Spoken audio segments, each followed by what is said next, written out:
Hello and welcome to Loaded Football.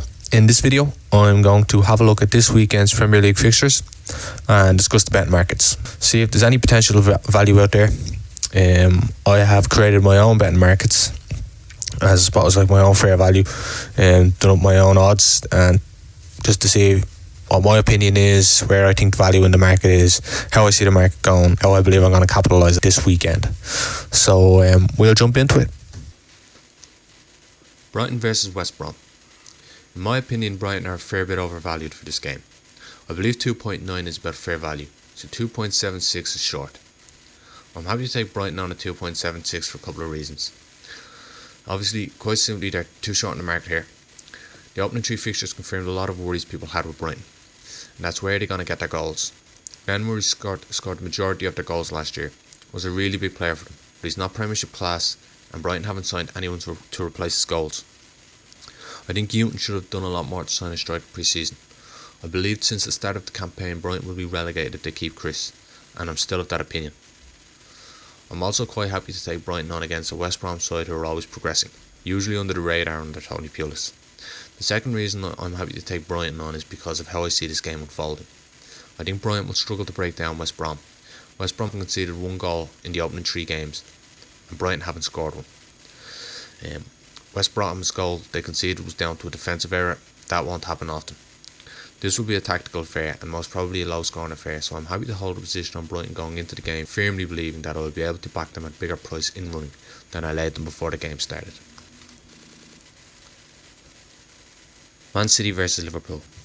Again, I believe the home side are way too short here. I see nothing in the opening three games that suggests City should be the price they're trading at. Yes, they have a pretty phenomenal squad, particularly going forward and on paper, but I don't believe the team is functioning just right.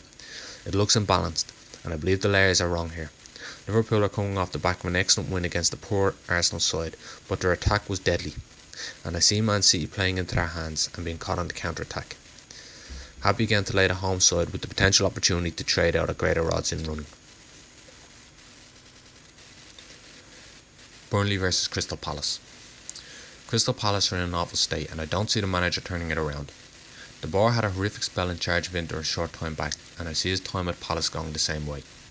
Nothing suggests their performances are going to improve, and Zaha still out is a big loss. Burnley are good at home. They don't lose much at home to teams around them. I think 2.0 or 2.4 is a generous offer.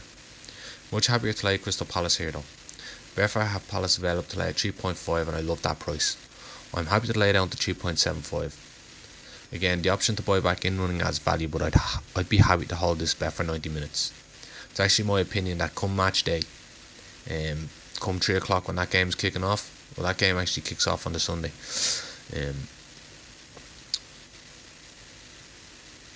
But I do believe that come closer to kick-off, there'll be no 3.5 available. You'll be probably lucky to get 3.75. I'd see this when the big hedge funds come into the market. I'd say they'll be happy to take anything from 3.75 down to. So if you're to get in now, getting in early is good business. Other pieces of advice in the Southampton versus Watford game. Southampton too short here in my opinion. If I had to trade this market, I would have a small liability on the Saints going into the game and look to buy it back in running for a profit. Southampton are not the team they were the last couple of years, and Watford will be well organised under Silva. West Ham versus Huddersfield. West Ham are far too short to be Huddersfield. Taking West Ham at anything less than 2.0 to be anyone is a bad habit people would not want to be getting into. I think they're in a similar position to Palace. I don't see them improving until they sack their manager. And neither of these managers will see out the year in my opinion. So take advantage of it while they're still around.